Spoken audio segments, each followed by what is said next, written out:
What's up mga kalyan? Ito, ito naman ako ngayon, si Jimar Kaperma.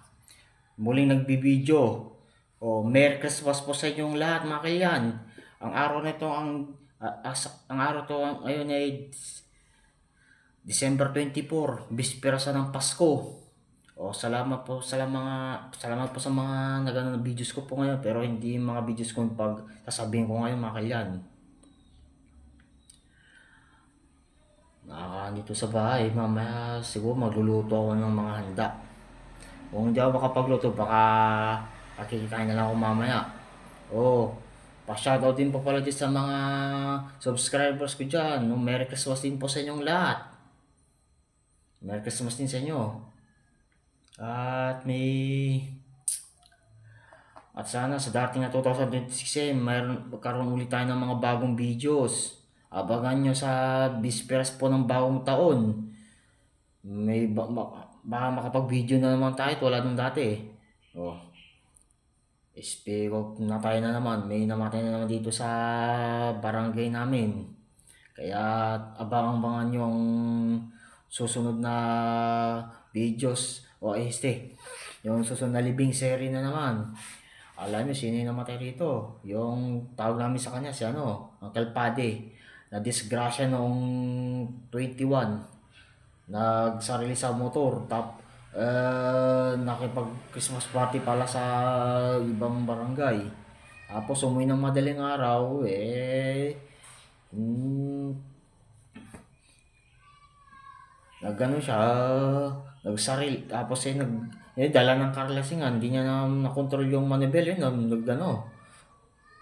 bumangga sa pader. Yun, automatic namatay. Ganon yun. Basta mga kailan,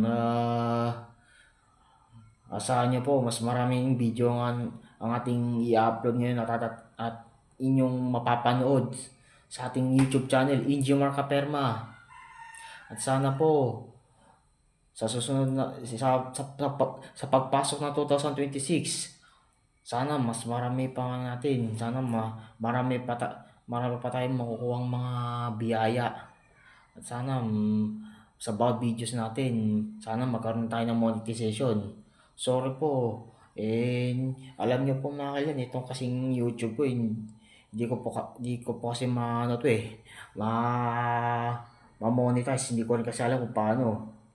Kaya, mahala nyo, sa 2026, magkaroon na tayo ng tinatawag nilang yung tawag nila